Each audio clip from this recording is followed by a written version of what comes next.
नमस्कार. श्री शिवमहापुराण रुद्र संहिता पार्वती खंड अध्याय क्रमांक 3.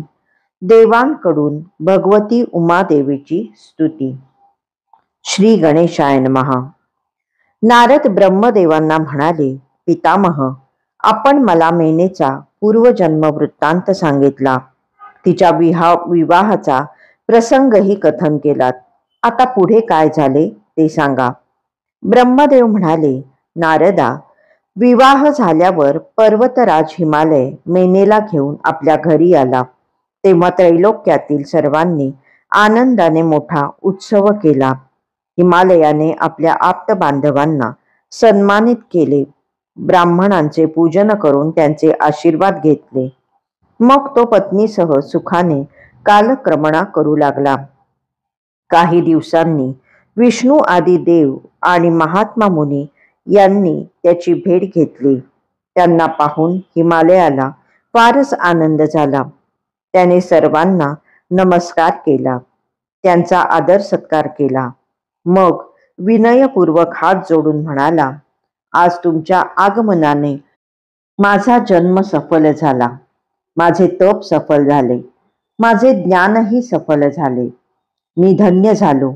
माझी पत्नी, माझे कुळ, माझी भूमी सर्व धन्यता पावले. मी तुमचा सेवक आहे. तुम्ही ज्या हेतूने येथे आला आहात तो हेतू स्पष्ट करा. मी तुमची काय सेवा करू ते सांगा. त्याचे बोलणे ऐकून देवांना आणि मुनींना फार प्रसन्न वाटले.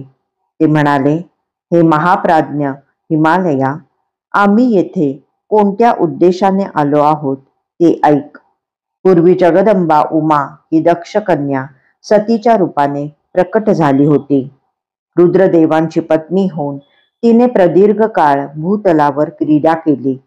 नंतर पित्याने अपमान केल्यामुळे तिने देहत्याग केला आणि आपल्या पदाला गेली.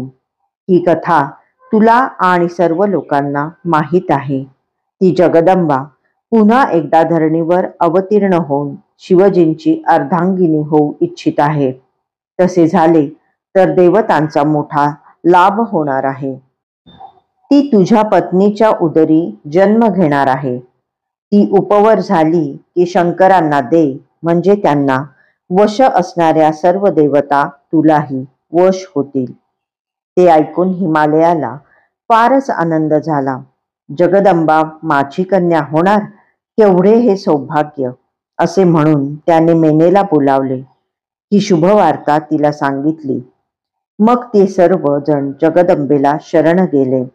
एका पवित्र स्थानी स्थित होऊन श्रद्धापूर्वक तिची स्तुती करू लागले. ते म्हणाले, हे शिवलोकनिवासिनी, हे सदाशिवप्रिये, हे दुर्गे, हे जगदंबे, आम्ही तुला नमस्कार करतो. तू परम कल्याणकारी आहेस.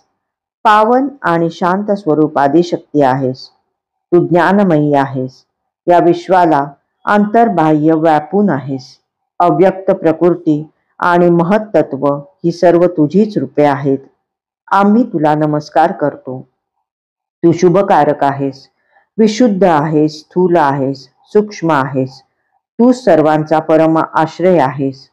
आंतरविद्या आणि सुविद्येने नेहमी प्रसन्न राहणाऱ्या हे महादेवी, आम्ही तुला नमस्कार करतो. तू श्रद्धा आहेस, धृती आहेस आणि तूच सर्व गोचर आहेस. तू सूर्याची तेजस्वी किरणे आहेस. तू प्रपंचाला प्रकाशित करणारी आहेस. तू ब्रह्मापासून तृणापर्यंत सर्व जगाचे पालन करतेस. तू सनातन आहेस. तुझं आदिदेवीला आम्ही नमस्कार करतो. तू वेदमाता गायत्री आहेस. सावित्री आणि सरस्वती आहेस. तू धर्मस्वरूप आहेस. सर्व साक्षी सर्वेश्वरी आहेस. तू सर्व प्राणीमात्रांच्या ठिकाणी दया, क्षमा, शांती, मती, शक्ती, क्षुधा, तृषा, कांती, निद्रा, जागृती आदी रूपांनी स्थित आहेस. आम्ही तुला नमस्कार करतो. तू सर्वांना आनंद देणारी आहेस. तू पुण्यवंतांच्या घरी लक्ष्मी रूपाने आणि दुर्जनांच्या घरी अलक्ष्मी रूपाने वास करतेस. तू जगाची उत्पत्ती, स्थिती, लय करती आहेस. तू पंचतत्वाचे सार रूप आहेस. तू नीतिज्ञांची नीती आहेस. तू देवसमूहांची शक्ती आहेस. तू प्राण्यांचे नाक, कान, नेत्र, मुख, भुजा, वक्षस्थल आणि हृदय यात धृती रूपाने स्थित होऊन त्यांचे सुख वाढवतेस. तू त्यांच्यामध्ये निद्रा रूपाने प्रवृत्त होऊन त्यांना आराम देतेस. हे देवी, जगाचे कल्याण व्हावे, त्याचे चांगल्या प्रकारे पालन व्हावे, यासाठी आमच्यावर प्रसन्न हो.